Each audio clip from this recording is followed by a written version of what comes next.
السلام علیکم ورحمۃ اللہ وبرکاتہ۔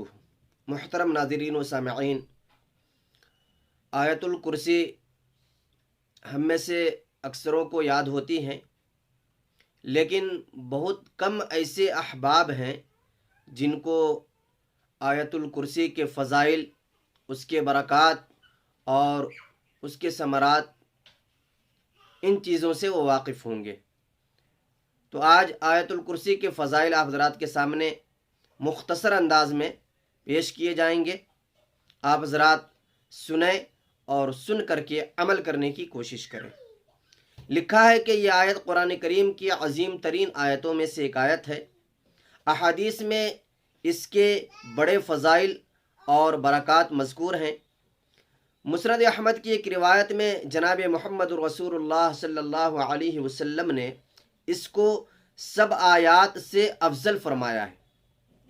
ایک اور روایت میں ہے کہ رسول اللہ صلی اللہ علیہ وسلم نے ابی بن کعب رضی اللہ تعالیٰ عنہ سے دریافت کیا کہ قرآن پاک کی کون سی آیت سب سے افضل ہے؟ تو حضرت ابی بن کعب رضی اللہ تعالیٰ عنہ نے عرض کیا کہ وہ آیت الکرسی ہے۔ حضور صلی اللہ علیہ وسلم نے ان کی باتوں کی تصدیق کرتے ہوئے فرمایا کہ ابو منذر، تمہیں علم مبارک ہو۔ نسائی شریف کی ایک روایت میں ہے کہ رسول اللہ صلی اللہ علیہ وسلم نے فرمایا کہ جو شخص ہر فرض نماز کے بعد آیت الکرسی پڑھا کرے تو اس کو جنت میں داخل ہونے کے لیے بجز موت کے اور کوئی چیز مانع نہیں ہو سکتی۔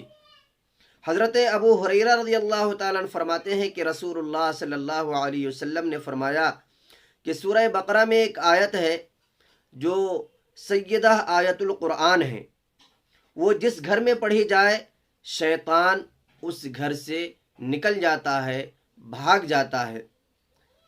تو یہ ان کے چند فضائل ہوئے، آپ حضرات اس پر عمل کرنے کی کوشش کریں۔